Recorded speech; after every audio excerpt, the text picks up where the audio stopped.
إن الحمد لله نحمده ونستعينه ونستغفره ونعوذ بالله من شرور أنفسنا ومن سيئات أعمالنا من يهده الله فلا مضل له ومن يضلله فلا هادي له وأشهد أن لا إله إلا الله وحده لا شريك له وأشهد أن محمدا عبده ورسوله أما بعد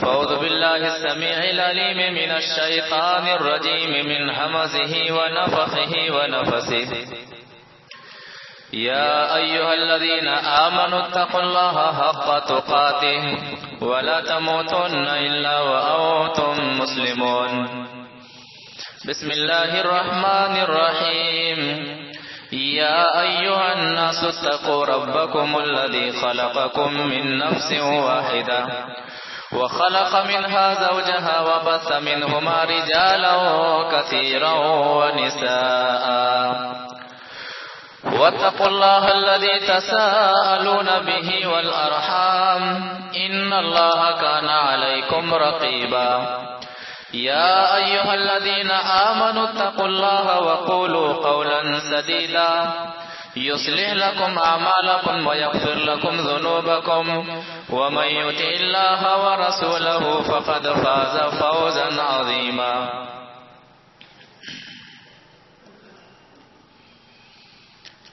حلال کمائیے حلال کھائیے یہی اصل تقوی ہے.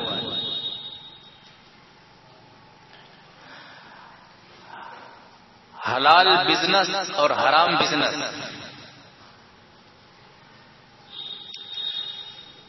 شریعت اسلامیہ کے اندر بزنس کا تعلق عبادت سے بہت ہی گہرا ہے. تجارت کا تعلق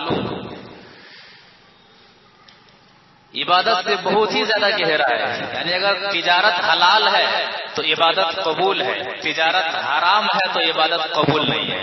اتنا گہرا ربط ہے. ترمذی شریف کے اندر حضرت عمر رضی اللہ تعالی عنہ کا قول منقول ہے. وہ فرماتے ہیں لا بیع فی سوقنا الا من قد اتفق فی الدین. ہمارے بازار میں وہ شخص تجارت کرنے کے لیے نہ آئے جسے تجارت کے معاملے میں علم نہ ہو. جو شخص جس معاملے میں تجارت کرنا چاہتا ہے اس معاملے میں جب تک یہ جان نہ لے کہ تجارت ہم جو کر رہے ہیں یہ حلال ہے کہ حرام ہے، اور تجارت کا ہم جو طریقہ اختیار کیے ہوئے یہ طریقہ حلال ہے کہ حرام ہے، تب تک وہ شخص ہمارے بازار میں تجارت کرنے کے لیے نہ آئے. ابن کثیر رحمہ اللہ نے حضرت علی رضی اللہ تعالیٰ عنہ کا قول تفسیر ابن کثیر کے اندر نقل کیا. وہ فرماتے ہیں من تجارہ قبل ان یتفقہ. جو شخص بزنس کے بارے میں یہ حلال ہے کہ حرام ہے، یا پھر جس معاملے میں جو بزنس کرنا چاہ رہا ہے اسلام میں اس کا جو صحیح طریقہ ہے اس طریقے کو جاننے سے پہلے ہی جو شخص بزنس کرنا شروع کر دے ارتکب فی الربا، وہ شخص سود میں داخل ہو گیا. 3 مرتبہ حضرت علی رضی اللہ تعالیٰ عنہ نے اسی بات کو دہرایا. تو آج کے خطبے سے انشاءاللہ یہی باتیں بیان کی جائے گی کہ حرام تجارت کیا ہے، حلال تجارت کیا ہے. ہمیں اس بات کو ذہن میں رکھنا ہے پہلی بات تجارت کرنے والے کہ ہم جو بزنس کر رہے ہیں، ہم جو تجارت کر رہے ہیں، پہلی بات یہ بزنس حرام ہے کہ حلال ہے. دوسری بات اگر یہ بزنس حلال ہے تو بزنس کرنے کا جو طریقہ ہے یہ طریقہ حرام کا ہے کہ حلال کا ہے.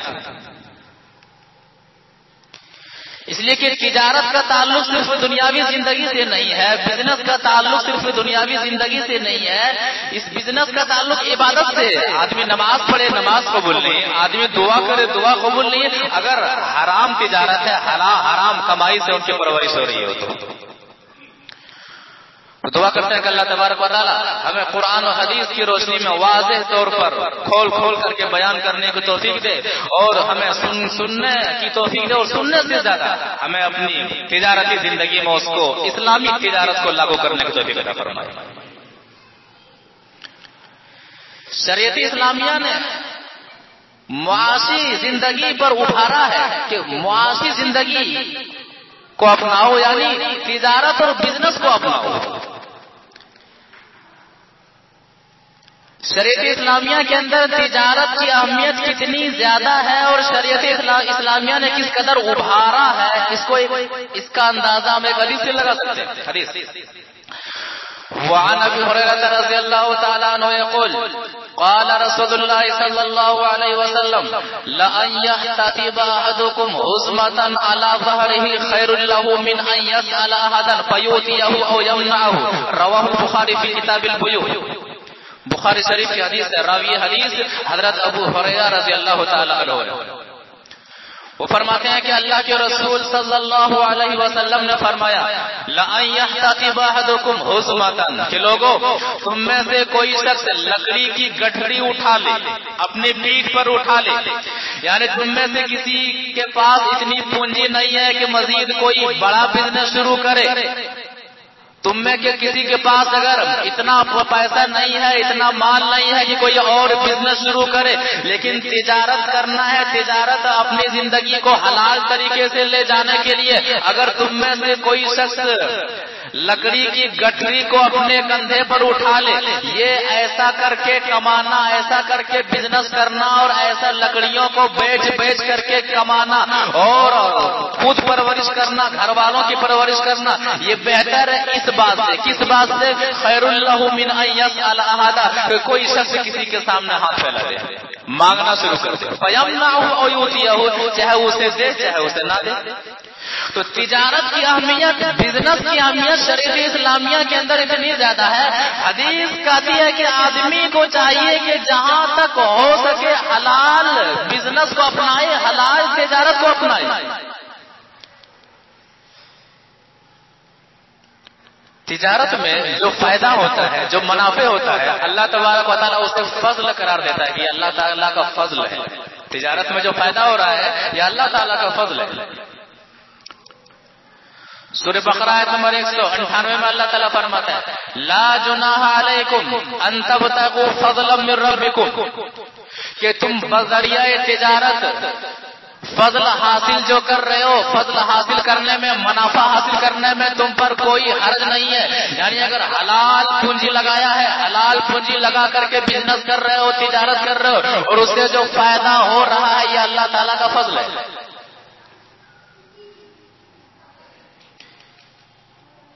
یہی وجہ ہے کہ آدمی جب شریعت کے مطابق تجارت کرتا ہے، حلال بزنس کو اپناتا ہے اور حلال طریقے سے بزنس کرتا ہے، ایسے تاجر کا مقام اللہ تبارک و تعالیٰ کی نزدیک کیا ہے، ذرا اسے ہم دیکھتے ہیں۔ ایسے تاجر کا مقام جو شریعت کے مطابق تجارت کرے، اس کا مقام کیسا ہوگا؟ حدیث وعن ابی سعید عن النبی صلی اللہ علیہ وسلم قال رسول الله صلى الله عليه وسلم التاجر الامين الصدوق مع النبيين والصديقين والشهداء، رواه الترمذي في ابواب البيوع۔ ترمذی شریف کی حدیث ہے، راوی حدیث حضرت ابو سعید الخدری رضی اللہ تعالی عنہ ہے۔ وہ فرماتے ہیں کہ اللہ کے رسول صلی اللہ علیہ وسلم نے فرمایا التاجر الامین الصدوق، امانت دار تاجر، سچا تاجر، امانت دار تاجر، سچا تاجر نبیوں کے ساتھ ہوگا، شہیدوں کے ساتھ ہوگا، نیک لوگوں کے ساتھ ہوگا کل قیامت کے روز۔ تاجر امانت دار ہے، حلال بزنس کو اپنایا ہوا ہے، شریعت کے مطابق تجارت کر رہا ہے، تجارت میں دغا بازی نہیں کر رہا ہے، مکاری نہیں کر رہا ہے، عیاری نہیں کر رہا ہے، جھوٹ نہیں بول رہا ہے، حلال کمائی کو حلال طریقے سے اپنا رہا ہے۔ مع النبیین والصدیقین والشہداء، کل قیامت کے روز ایسے تاجروں کا حشر نبیوں کے ساتھ ہوگا، نیک لوگوں کے ساتھ ہوگا اور شہیدوں کے ساتھ ہوگا۔ یہ دوسری حدیث وعن ابن عمر رضی اللہ تعالی عنہما قال قال رسول اللہ صلی اللہ علیہ وسلم التاجر الصدوق الامین الامین المسلم مع الشهداء یوم القیامہ، رواہ الترمذی فی ابواب البیوع۔ ترمذی شریف کی حدیث ہے، راوی حدیث ہے عبداللہ بن عمر رضی اللہ تعالیٰ عنہ، وہ فرماتے ہیں کہ مسلم سچا اور امانت دار تاجر کل قیامت کے روز شہیدوں کے ساتھ ہوگا۔ کیا کریں صاحب، جھوٹ بولنا پڑتا ہے، یہ نظریہ بدلیے۔ جھوٹ بولنا اس لیے پڑتا ہے کہ ہمیں جھوٹ بولنے کی عادت ہو گئی ہے۔ ایک مسلمان تاجر کو یہ نظریہ بدلنا چاہیے، نظریہ یہ ہونا چاہیے ہمارا کہ جنت میں جانا ہے، اور کیا کریں صاحب، جنت میں جانے کے لیے سچ بولنا پڑتا ہے۔ دنیا کا گھاٹا ہو تو ہونے دے، نبیوں کے ساتھ رہنا ہے، شہیدوں کے ساتھ رہنا ہے، صدیقین کے ساتھ رہنا ہے، اس سے بڑا تجارت میں منافع اور فائدہ کیا ہو سکتا ہے؟ اس سے بڑھ کر بھی کوئی فائدہ ہے؟ کیا کریں صاحب، جھوٹ بولنا پڑتا ہے؟ نہیں، کیا کریں صاحب، جنت میں جانے کے لیے کچھ تو کرنا پڑتا ہے۔ اور حقیقی معنوں میں جو تاجر سچائی کے راستے پر چلتے ہیں، دنیا میں بھی ان کی تجارت میں برکت ہوتی ہے، اور آخرت میں وہی تاجر کامیاب ہونے والے ہیں۔ حدیث وعن اسماعیل بن عبید بن رفاع عن ابي عن جدي انه خرج مع النبي صلى الله عليه وسلم الى المصلى فرأى الناس يتبايعون فقال يا معشر التجار فاستجابوا لرسول الله صلى الله عليه وسلم فرفعوا اعناقهم وابصارهم اليه فقال ان التجار يبعثون يوم القيامه فجارا الا من اتقى الله وبر وصدق، رواه الترمذي في ابواب البيوع۔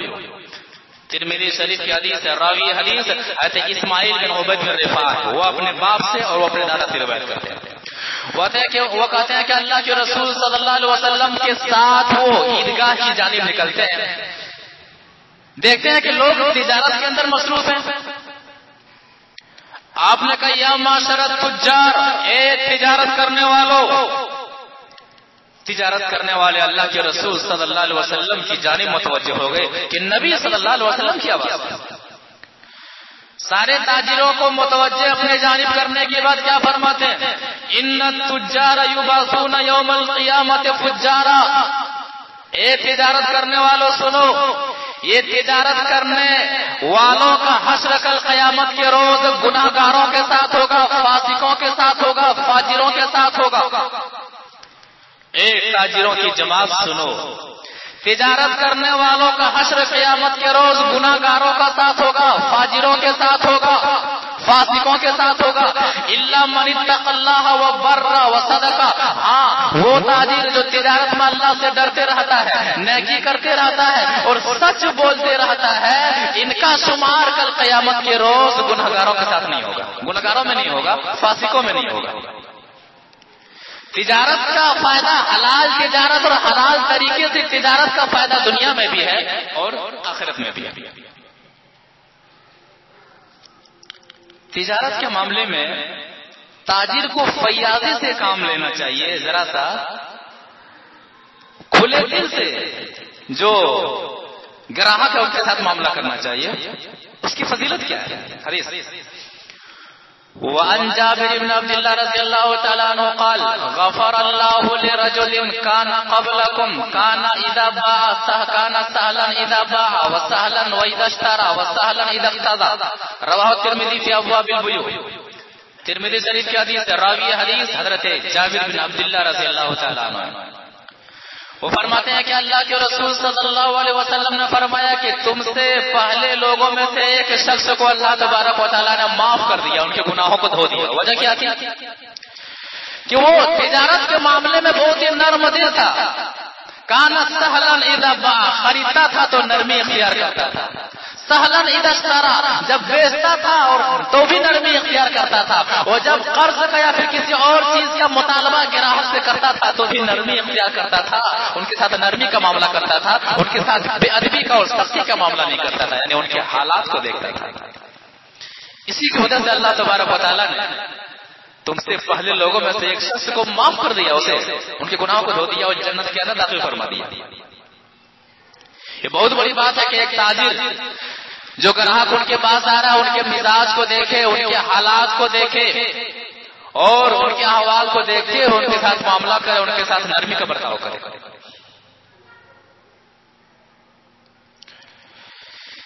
دن کے وقت تجارت کرنا یعنی دن کے ابتدائی حصے میں تجارت کرنا، یہ تجارت باعث برکت ہے۔ ہمارا معاملہ کیا ہوتا ہے کہ تاجر حضرات 10 بجے سو کر اٹھتے ہیں، 11 بجے تک برس منہ میں رہتا ہے اور 12 بجے کے بعد دکانیں کھلتی ہیں، جبکہ حدیث کہتی ہے کہ دن کے ابتدائی حصے میں تجارت کرنا تجارت میں نفع کا باعث ہے، فائدے کا باعث ہے۔ حدیث وعن صخر رضی اللہ تعالیٰ عنہ قال رسول اللہ صلی اللہ علیہ وسلم اللہم بارک لأمتی فی بکورها وکان اذا بعث سریتا او جیشا بعثهم اول النہار وکان صخرا رجل تاجر وکان صخر رجلا تاجر وکان اذا بعث تجارتا بعثهم اول النہار فاثرا وکثر مالو رواہ الترمذی فی ابواب البیوع۔ ترمذی شریف کی حدیث ہے، راوی حدیث حضرت صخر رضی اللہ تعالیٰ عنہ، وہ فرماتے ہیں کہ اللہ کے رسول صلی اللہ علیہ وسلم نے امت کے لیے دعا کی۔ کیا دعا کی؟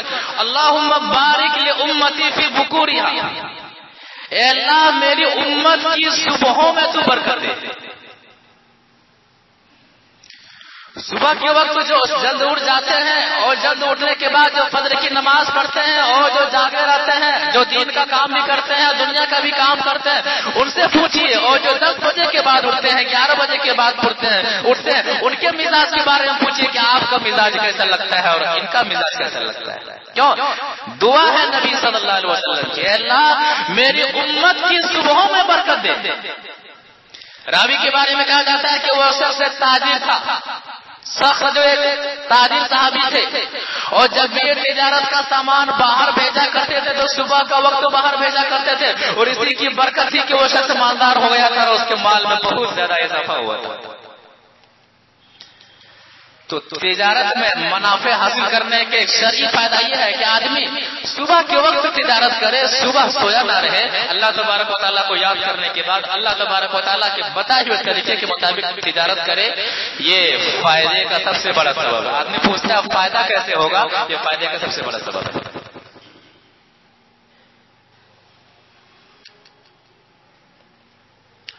اپنی ہاتھ کی کمائی، پسینے کی کمائی سب سے فضیلت والی کمائی، سب سے اچھی کمائی ہے۔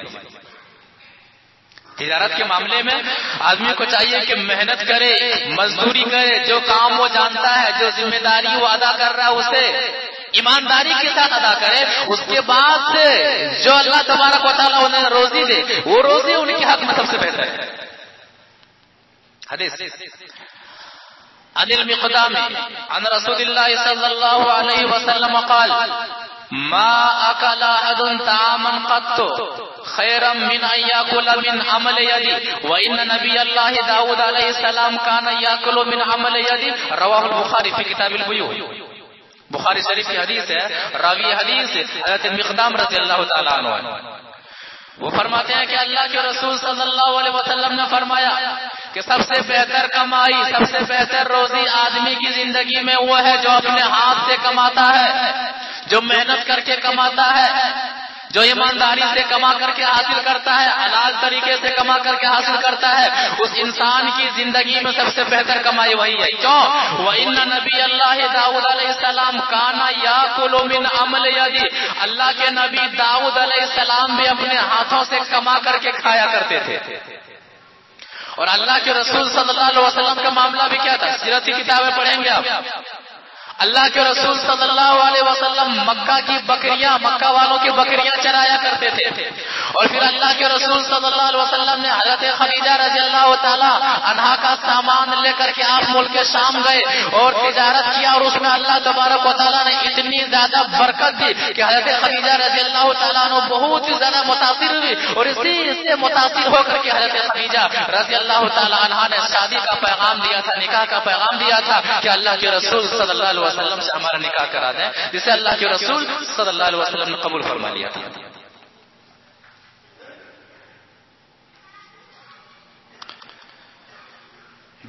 معاملے میں، تجارت کے معاملے میں آدمی محتاج ہے اس کو مہلت دینا، یا پھر آدمی بہت زیادہ قرض میں دبا ہوا ہے آدمی اسے معاف کر دے، جس کی فضیلت کیا ہے؟ یہ ایسی چیزیں ہیں جسے ایک تاجر کو، خصوصاً ایک مسلمان تاجر کو، یہ تمام چیزیں سامنے رکھتے ہوئے تجارت کرنی چاہیے۔ اللہ تبارک و تعالیٰ سورہ بقرہ آیت نمبر 280 میں فرماتا ہے کہ اگر کوئی شخص کسی تنگ دست کو مہلت دے دیتا ہے فَنَظِرَةٌ إِلَىٰ مَيْسَرَةٍ، تو اسے چاہیے کہ تنگ دست ہے، محتاج ہے، تو اسے مہلت دے قرض ادا کرنے میں۔ وَأَن تَصَدَّقُوا خَيْرٌ لَكُمْ، اور اگر تم اسے صدقہ کر دو یعنی مکمل قرض معاف کر دو تو تمہارے حق میں بہتر ہے۔ اب بہتر کیا ہے، کس طرح سے بہتر ہے؟ حدیث وعن بريدة الأسلمي رضي الله تعالى عنه قال رسول الله صلى الله عليه وسلم من أنذر موسرا كان له بكل يوم صدقة ومن أنذره بعد حله كان له مثله في كل يوم صدقة، رواه ابن ماجہ في أبواب الصدقات۔ ابن ماجہ کی حدیث ہے، راوی حدیث حضرت بریدہ الاسلمی رضی اللہ تعالیٰ عنہ، وہ فرماتے ہیں کہ اللہ کے رسول صلی اللہ علیہ وسلم نے فرمایا کہ جو شخص کسی محتاج کو مہلت دیتا ہے، کسی مقروض کو مہلت دیتا ہے، تو جتنا دن وہ مہلت دیتا ہے اتنا دن اللہ تبارک و تعالیٰ اس کے حق میں ایک صدقہ کے برابر ثواب لکھ دیتا ہے۔ اور واجب الادا قرض ہو جانے کے بعد بھی اسے مہلت دیتا ہے، یعنی کسی نے کہا تھا کہ 10 دن کے بعد میں واپس کر دوں گا، اس کے بعد بھی اس کے پاس وہ طاقت نہیں تھی لوٹانے کی، اس کے بعد اس کے ساتھ نرمی سے پیش آیا، کہتا ہے کہ ایسا کرنے والا بھی جتنے دن مزید اسے مہلت دے گا اتنا دن اسے ایک صدقہ کرنے کے برابر ثواب ملے گا۔ یعنی یہاں پر 2 قسم کے لوگ، ہم نے آپ نے کسی کو قرض دیا، یہ کہتا ہے کہ آپ کو جب اللہ تبارک و تعالیٰ جب سہولت دیتا مجھے لوٹائیے گا۔ اب جب تک وہ لوٹا نہیں رہا ہے، جتنے دن تک اللہ تبارک و تعالیٰ اسے سہولت نہیں دے رہا ہے، اتنے دنوں تک ہر دن کے بدلے میں ایک صدقہ قرض دینے والے کے حق میں اللہ تبارک و تعالیٰ لکھ دے رہا ہے۔ دوسرا طریقہ، قرض ہم نے آپ نے کسی کو دیا کہ فلاں تاریخ کو دے دینا، فلاں تاریخ کو وہ قرض دینے کی طاقت نہیں رکھتا ہے، لوٹانے کی طاقت نہیں رکھتا ہے، ہم نے مزید اسے مہلت دے دی، تو اب جتنے دن تک ہم نے مہلت دے دی اتنے دن تک ہر ایک دن کے بدلے میں اللہ تبارک و تعالیٰ قرض دینے والے کے حق میں صدقے کا ثواب لکھتا ہے۔ اور ایک وعن ابي اليسر صاحب النبي صلى الله عليه وسلم قال رسول الله صلى الله عليه وسلم من احب ان يظله الله في ظله فلينظر موسرا او ليضع عنه، رواه ابن ماجہ فی ابواب الصدقات۔ ابن ماجہ کی حدیث ہے، راوی حدیث حضرت ابی الیسر رضی اللہ تعالیٰ عنہ، وہ فرماتے ہیں کہ اللہ کے رسول صلی اللہ علیہ وسلم نے فرمایا من احب ان یظلہ اللہ فی ظلہ، جو شخص چاہتا ہے کہ اللہ تبارک و تعالیٰ اسے اپنا سایہ نصیب کرے، قیامت کے روز جب کوئی سایہ نہیں ہوگا تو جو شخص چاہتا ہے کہ اللہ تبارک و تعالیٰ کا قیامت کے روز وہ سایہ حاصل کرے، کہ اس دن کی گرمی سے بچ جائے، اسے چاہیے کہ قرض لینے والوں کے ساتھ قرض دینے والے کو مہلت دے یا اس کے قرضہ کو معاف کر دے۔ یہ اللہ کے رسول صلی اللہ علیہ وسلم کا فرمان ہے۔ اگر کسی آدمی نے کسی شخص سے قرض لیا لوٹانے کی نیت سے تو اللہ تعالیٰ اس کی جانب سے ادا کر دیتا ہے۔ وہ کیسے؟ وعن ابي هريره رضي الله تعالى عنه يقول قال رسول الله صلى الله عليه وسلم من اخذ اموال الناس يريد اداءها ادى الله عنه ومن اخذ يريد اتلافها اتلفه الله، رواه البخاري في كتاب الاستقراض۔ بخاری شریف کی حدیث ہے، راوی حدیث حضرت ابو ہریرہ رضی اللہ تعالیٰ عنہ، وہ فرماتے ہیں کہ اللہ کے رسول صلی اللہ علیہ وسلم نے فرمایا کہ جو شخص نے کسی شخص سے مال لیا لوٹانے کی غرض سے، لوٹانے کی نیت سے، تو اللہ تبارک و تعالیٰ ان کی جانب سے لوٹا دیتا ہے۔ کیا مطلب؟ کہ اللہ تبارک و تعالیٰ اس کے لیے اسباب کو پیدا فرما دیتا ہے، اس کے لیے ذرائع کو پیدا فرما دیتا ہے۔ جو شخص قرض اس نیت سے لیتا ہے کہ لوٹانا ہے، ومن اخذها يريد اتلافها اتلفه اللہ، اور جو شخص کسی سے قرض لیتا ہے مقصد کیا ہوتا ہے کہ اس کو دینا نہیں ہے، کسی طرح سے ٹال مٹول کر دینا ہے، اس کو دینا نہیں، آج دینا ہے کل دینا ہے، ایسا کر کے چھوڑ دینا ہے، اتلفہ اللہ، تو قرض لینے والے کو اللہ تبارک و تعالیٰ تباہ کر دیتا ہے، برباد کر دیتا ہے، قرض لینے والے کو اللہ تبارک و تعالیٰ ضائع کر دیتا ہے، اور معاشرے و سماج کے اندر وہ شخص بدنام ہو کر رہ جاتا ہے۔ اس کی تو عادت ہی ایسی ہے، کسی کو نہیں چھوڑا ہے، لیتا ہے دیتا نہیں ہے۔ تو قرض واپس کرنے کی نیت سے اللہ تبارک و تعالیٰ اس کے لیے اسباب کو فراہم فرما دیتا ہے، ذرائع نکال دیتا ہے ادا کرنے کی۔ لیکن جن کی عادت ہو جائے قرض لے اور خاموش رہے، نہ محنت کرے بلکہ قرض لے کر کے جنہیں صرف کھانے کی عادت ہو جائے، کمانے کی عادت چلی جائے، اللہ تبارک و تعالیٰ ایسے لوگوں کو مزید ضائع کر دیتا ہے اور ایسے لوگوں کو مزید مشکلات میں گھیر کر کے چھوڑ دیتا ہے۔ تو قرض اور معاشرے و سماج کے اندر ضرورت کا سبب بنایا جائے، موج اور مستی اور دھوکہ بازی کا سبب نہ بنایا جائے۔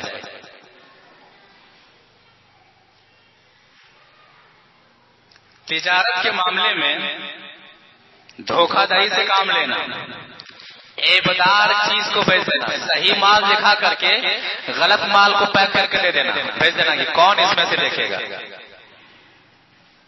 جو کوالٹی کی چیز ہے اس کے اندر جو خراب چیزیں ہیں اس کے اندر ملا دینا، ملا کر کے بیچ دینا، یہ بہت بڑی دھوکے بازی ہے، یہ بہت بڑی عیاری ہے۔ شریعت اسلامیہ نے سختی سے ایسوں کو منع کیا ہے جو تجارت کے معاملے میں دکھاتے کچھ اور ہے، دیتے کچھ اور ہے۔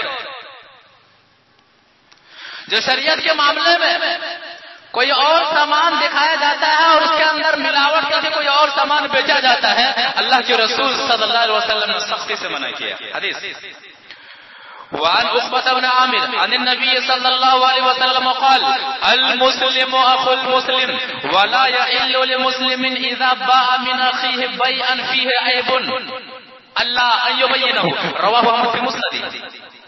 مسند احمد کی حدیث ہے، راوی حدیث حضرت عقبہ بن عامر رضی اللہ تعالیٰ عنہ ہے۔ وہ فرماتے ہیں کہ اللہ کے رسول صلی اللہ علیہ وسلم نے فرمایا المسلم اخو المسلم، مسلمان مسلمان کا بھائی ہے۔ ولا يحل لمسلم اذا باع من اخيه بيعا فيه عيب، کسی مسلمان کے لیے حلال نہیں ہے، کسی مسلمان تاجر کے لیے حلال نہیں ہے کہ کسی مسلمان کا جب کوئی چیز بیچے تو عیبدار چیز بیچے۔ ہاں کسی چیز میں اگر عیب ہے تو آپ اسے واضح کرنا، بھائی اس کے اندر یہ عیب ہے، یہ خرابی ہے، کپڑا پھٹا ہوا ہے، سامان جلا ہوا ہے، سامان اس طرح سے ہے، آپ کو پسند ہے تو لیں، پسند ہے تو نہ لیں۔ عیبدار چیز ہے، غلط چیز ہے، آپ اسے واضح کر دیں تاکہ خریدار کی مرضی چاہے تو لے چاہے تو نہ لے۔ حلال نہیں ہے، کیا مطلب؟ ایسا کرنا حرام ہے۔ اور ایک حدیث وعن ابي هريره رضي الله تعالى عنه قال مر النبي صلى الله عليه وسلم على سفرة طعام فادخل يده فيها فنالت اصابعه بللا فقال ما هذا يا صاحب الطعام؟ قال اصابته السماء يا رسول الله، قال افلا جعلته فوق الطعام كيراه الناس من غش فليس مني، رواه مسلم في كتاب الايمان۔ مسلم شریف کی حدیث ہے، راوی حدیث حضرت ابو ہریرہ رضی اللہ تعالیٰ عنہ، وہ فرماتے ہیں کہ اللہ کے رسول صلی اللہ علیہ وسلم کا گزر ایک غلے کی ڈھیری کے پاس سے ہوا، غلہ رکھا ہوا تھا، تاجر بیچ رہا تھا۔ فادخل یدہ فیہا، اس غلے کے اندر اللہ کے رسول صلی اللہ علیہ وسلم نے اپنا ہاتھ داخل کیا۔ اصابت فنالت اصابعہ بللا، تو کیا دیکھتے ہیں کہ اوپر کا غلہ تو سوکھا ہوا ہے، اندر جب داخل کرتے ہیں تو اندر بھیگا ہوا ہے۔ بعض لوگ ہوتے ہیں غلے کے معاملے میں کسی اور چیز معاملے میں اچھا جو دکھتا ہے اسے اوپر رکھتے ہیں اور جو خراب ہو جاتا ہے اسے اندر گھسا دیتے ہیں، نیچے رکھ دیتا ہے تاکہ دیتے وقت دونوں کو ملا کر کے گراہک کو دے دیا جائے۔ دیکھتے ہیں کہ غلہ اوپر تو سوکھا ہوا ہے، اندر بھیگا ہوا ہے۔ اللہ کے رسول صلی اللہ علیہ وسلم نے فرمایا ما ھذا یا صاحب الطعام، اے غلہ بیچنے والے تاجر یہ کیا معاملہ ہے، ایسا کیوں کیا ہے؟ اوپر سوکھا ہوا ہے اندر بھیگا ہوا ہے، ایسا کیوں؟ کہتا اصابت السما یا رسول اللہ، اے اللہ کے رسول صلی اللہ علیہ وسلم بارش ہوئی تھی، غلہ بھیگ گیا تھا، بھیگے ہوئے غلے کو ہم نے اندر کر کے سوکھا ہوا غلہ اوپر کر دیا۔ کہتا فلا جعلتہ فوق الطعام کا یراہ الناس، بھیگا ہوا غلہ کھانے کے اوپر کیوں نہیں رکھا، الگ سے کیوں نہیں رکھا تاکہ لوگ اسے دیکھ لیتے کہ یہ بھیگا ہوا غلہ ہے، یہ سوکھا ہوا غلہ ہے، اس کی مرضی چاہے وہ بھیگا ہوا غلہ لیتے چاہے وہ سوکھا ہوا غلہ لیتے۔ ایسا کیوں کیا؟ ایسا نہیں کرنا چاہیے۔ پھر اللہ کے رسول صلی اللہ علیہ وسلم فرماتے ہیں من غش فلیس منی، جو دھوکہ دے وہ مجھ میں سے نہیں۔ کہاں تجارت کرنے والے، اس لیے بزنس حلال ہو اور بزنس کا طریقہ حلال ہو تبھی وہ روپیہ حلال ہونے والا، یاد رکھیے گا۔ بزنس کرنے والے جان لیں، بزنس والے جو بزنس کر رہے ہیں آپ کا بزنس حلال ہے کہ حرام ہے، شریعت کے مطابق پہلے اس کو جانچیے، اس کو پرکھیے۔ اگر بزنس حرام ہے تو حرام بزنس کو چھوڑ دیجیے۔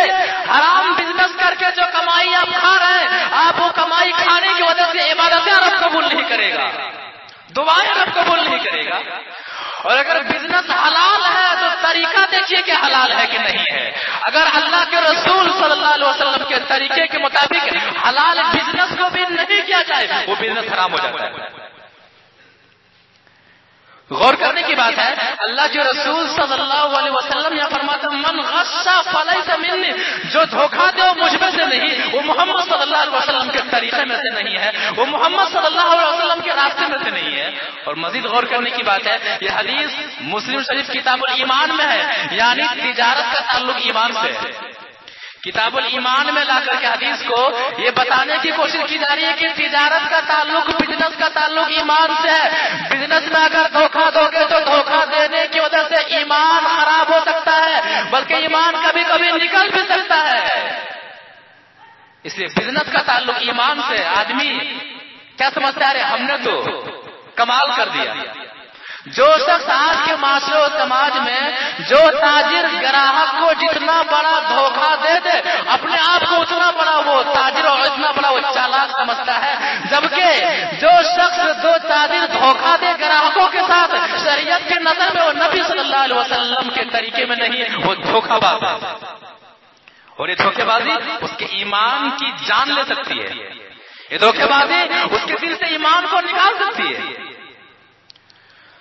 تو شریعت کے معاملے میں تو تجارت کے معاملے میں تجارت حلال ہے کہ حرام، طریقہ تجارت حلال ہے کہ حرام۔